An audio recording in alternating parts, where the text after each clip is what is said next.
ஆன்மீக சொந்தங்கள் அனைவருக்கும் வணக்கங்க. இன்றைக்கி நாம் நம்மளுடைய சேனலில் என்னென்ன மாதிரியான சிறப்பான விஷயங்கள்லாம் பார்த்து தெரிஞ்சுக்க போகிறோம் அப்படின்னு பார்த்தீங்கன்னா, ராசி சக்கரத்தில் முதல் ராசியாகவும் செவ்வாய் பகவானை ராசி அதிபதியை பெற்றிருக்கக்கூடிய ராசியாகவும் இருக்கக்கூடிய ராசி தான் மேச ராசி. இந்த மேச ராசி அன்பு நேயர்களுக்கு பிப்ரவரி 8க்கு பிறகு கிரகங்களுடைய மாற்றத்தால் நிறைய விதமான மாற்றங்கள் அவங்க வாழ்க்கையில் பார்க்க போகிறாங்க. அந்த விஷயங்கள்லாம் என்ன, மேலும் நீங்கள் இந்த காலகட்டத்தில் என்ன மாதிரியான விஷயத்தில் கவனமாக இருக்கணும், என்னென்ன விஷயங்கள்லாம் பண்ணணும் பண்ணக்கூடாது, பரிகாரங்கள் ஏதாவது உங்களுக்கு கணிக்கப்பட்டிருக்கா, அந்த விஷயங்கள்லாம் என்ன அப்படிங்கிறத பற்றி தான் நான் உங்கள்கிட்ட ஷேர் பண்ணிக்க போகிறேன். இந்த பதிவில் சொல்லக்கூடிய எல்லா விஷயமும் மேசராசிக்காரங்களுக்கு ரொம்பவே பயன் தரக்கூடிய விஷயமாக தான் இருக்க போகுது. ஸோ வீடியோ ஸ்கிப் பண்ணாமல் தொடர்ச்சியாக பாருங்கள்.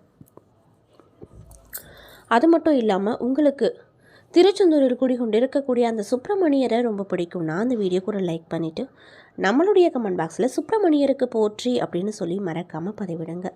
நீங்கள் இந்த சமயத்தில் அவரை நினச்சி இப்படி ஒரு விஷயம் பண்ணும்போது கண்டிப்பாக அவர் உங்கள் வாழ்க்கையில் நிறைய விதமான நல்ல விஷயங்களை கூடிய விரைவில் நடத்தி கொடுப்பாரு. ஸோ நம்பிக்கையோடு அந்த விஷயத்த பண்ணுங்கள். மேலும் இது போன்ற ஆன்மீகம் சார்ந்த வீடியோக்களெல்லாம் நீங்கள் முழுசாக பார்க்கணும் அப்படின்னு ஆசைப்பட்டால் மறக்காமல் நம்மளுடைய சேனலை சப்ஸ்கிரைப் பண்ணிவிட்டு கீழே இருக்கும் பெல்லைக்கானையும் மறக்காமல் கிளிக் பண்ணுங்கள். அப்போ தான் நம்ம சேனலில் போடுற எல்லா வீடியோவுமே நோட்டிஃபிகேஷனாக உங்கள்கிட்ட உடனுக்குடனே வந்து சேரும். ஸோ இப்போ வாங்க நம்ம வீடியோக்குள்ளே போய் தெளிவாக பார்த்து தெரிஞ்சுக்கலாம். பிப்ரவரி மாதம் 2026 பல ராசிக்காரங்களுக்கு சிறப்பான பலன்களை கிடைக்கக்கூடிய அமைப்பில் அமைஞ்சிருக்கு. 5 கிரக பெயர்ச்சிகள் நடக்க இருக்குது. மேலும் இந்த மாதத்தில் சூரிய கிரகணம், கும்பராசியில் 5 கிரகங்களின் சேர்க்கை என பல்வேறு விதமான முக்கிய கிரக அமைப்புகள் ஏற்படுவதால் 12 ராசிக்காரர்களுக்கும் நிறைய விதமான மாற்றம் கிடைக்கும். அந்த வகையில் முதல் ராசியாக இருக்கக்கூடிய மேச ராசிக்காரங்களுக்கு இந்த 8ஆம் தேதிக்கு பிறகு என்ன விதமான விஷயம் நடக்க போகுது அப்படின்றத ஃபஸ்ட்டு பார்க்கலாம். பிப்ரவரி மாதத்தில் நடக்கக்கூடிய கிரக பயிற்சிகள்லாம் என்ன அப்படின்னு பார்த்தீங்கன்னா, பிப்ரவரி மாதம் 3ஆம் தேதி புத பகவான் கும்பராசியில் நுழைகிறாரு. 6ஆம் தேதி சுக்கிர பகவான் கும்பத்தில் பயிற்சி ஆகிறாரு. 13ஆம் தேதி அன்னைக்கு சூரியன் கும்பத்தில் நுழையும் மாசி மாதம் தொடங்குது. பிப்ரவரி 23ஆம் தேதி அன்னைக்கு செவ்வாய் பகவான், அதாவது செவ்வாய் கிரகம் கும்பராசிக்கு பயிற்சி ஆகுது அப்படின்னு சொல்லப்படுது. மேலும் இந்த காலகட்டத்தில், அதாவது குறிப்பாக இந்த 8ஆம் தேதிக்கு பிறகு இந்த மேசராசிக்காரங்களுக்கு என்ன மாதிரியான விஷயம் நடக்குன்னு பார்த்தீங்கன்னா, உங்களுடைய குடும்பத்தாரோடு பயணம் செய்வீங்க, நிறைய பொழுதுபோக்கை அனுபவிப்பீங்க, இதனால் ரொம்ப சந்தோஷமாக இருப்பீங்க. உங்கள் குடும்பத்தாரோடு தாராளமான நேரத்தை செலவிடுவீங்க. மதத்தில் உங்களுக்கு ஆர்வம் அப்படிங்கிறது ரொம்ப அதிகமாக இருக்கும். பக்தியிலையும் ஆர்வம் அதிகமாக இருக்கும். இது சுய பரிசோதனைக்கு வாய்ப்பளிக்குங்க. வீட்டில் மகிழ்ச்சி நன்றாகவே இருக்கும். ஏதோ ஒன்றை பற்றி நீங்கள் மனசோர்வடைவீங்க. இதனால் மன அழுத்தம் அதிகரிக்கும். குடும்ப கவலைகள் உங்களுக்கு ஏற்படலாம். அதனால் உடல் ரீதியாகவும் ஆரோக்கிய ரீதியாகவும் நீங்கள் ரொம்ப கவனமாக இருக்கணும் அப்படின்னு வலியுறுத்தப்படுது. உடல்நல தொடர்பான பிரச்சனைகளில் நீங்கள் கவனம் செலுத்த வேண்டிய நிலைகள் வருங்க.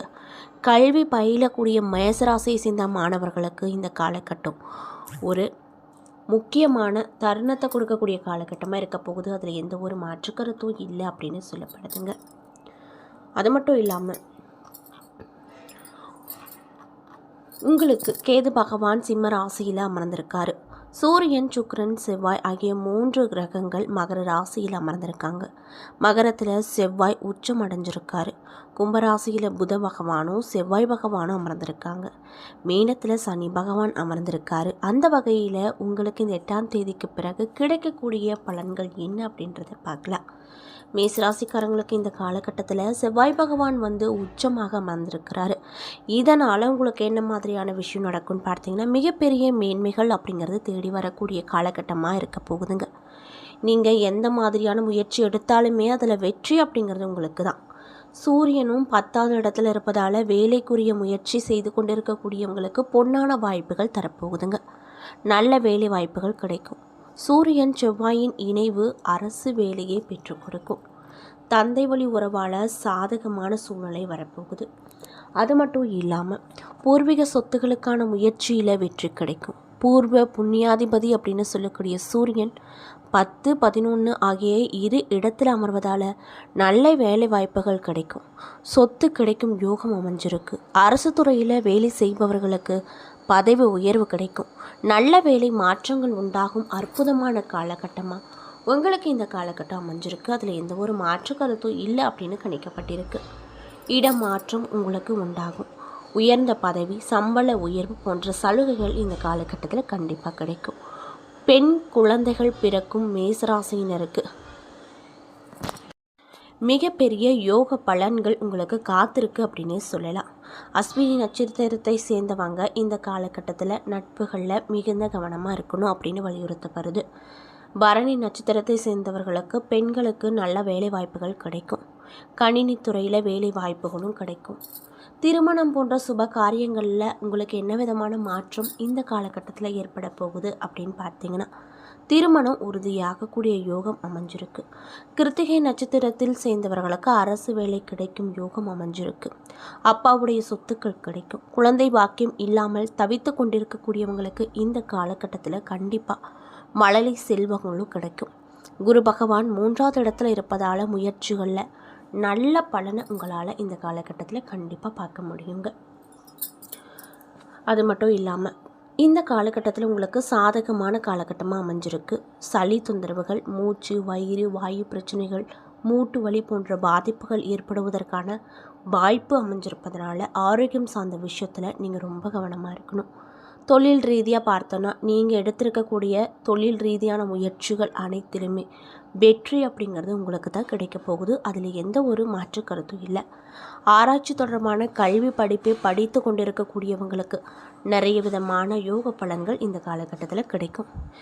மேலும் நீங்கள் என்ன மாதிரியான வழிபாடை மேற்கொள்ளணும், அது முக்கியமாக 8ஆம் தேதிக்கு பிறகு என்ன மாதிரியான தெய்வத்தை வணங்கணும், வழிபாடு செய்யணும்னு பார்த்தீங்கன்னா, திருப்பரங்குன்றம் முருகனை சென்று வழிபடுவது ஏற்றத்தை உங்களுக்கு நிறையவே கொடுக்குங்க. பொதுவாகவே உங்கள் ராசி அதிபதி செவ்வாய். அவருக்கு ஏற்ற கடவுள், இஷ்ட கடவுள் முருகப்பெருமான்.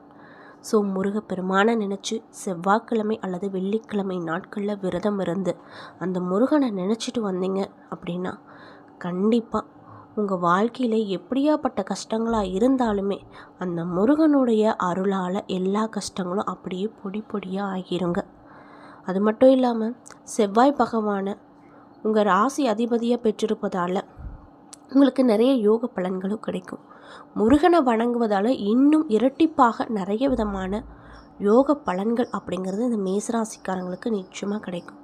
ஸோ செவ்வாய்க்கிழமை இல்லைன்னா வெள்ளிக்கிழமை நாட்களில் முருகனை நினச்சி வழிபட்டுவாங்க. நெய்வேத்தியம் படைத்து முருகனுக்கேற்ற மந்திரத்தை ஜெபித்து வழிபட்டு வந்தீங்க அப்படின்னா கண்டிப்பாக நல்ல பலன் உங்களுக்கு கிடைக்கும்.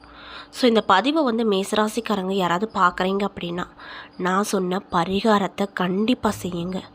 தெரிஞ்சவங்க யாராவது இருந்தால் அவங்கக்கிட்டையும் இந்த பரிகாரத்தை ஷேர் பண்ணுங்கள். அவங்களும் முருகனுடைய அருள் பெற்று அவங்க வாழ்க்கையில் நிறைய விதமான பலன்களை பெறட்டுங்க.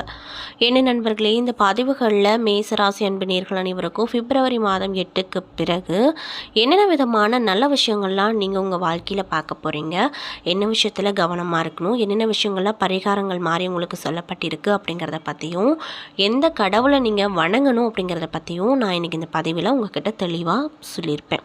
இந்த பதிவில் சொல்லியிருக்கக்கூடிய எல்லா விஷயமும் கண்டிப்பாக அந்த மேசராசிக்காரங்களுக்கு ரொம்பவே பயன் தரக்கூடிய விஷயமாக தான் அமைஞ்சிருக்கும். ஸோ வீடியோ பிடிச்சிருந்தா லைக் பண்ணுங்கள், ஷேர் பண்ணுங்கள். அது மட்டும் இல்லாமல் இது போன்ற ஆன்மீகம் சார்ந்த வீடியோக்கள் எல்லாம் நீங்கள் முழுசாக பார்க்கணுன்னா மறக்காமல் நம்மளுடைய முருகன் ஆஸ்ட்ரோ சேனலை சப்ஸ்கிரைப் பண்ணிவிட்டு கீழே இருக்கும் பெல் ஐக்கானையும் மறக்காமல் கிளிக் பண்ணுங்கள். அப்போ தான் நம்ம சேனலில் போடுற எல்லா வீடியோவுமே நோட்டிஃபிகேஷனாக உங்கள்கிட்ட உடனுக்குடனே வந்து சேரும். நன்றி.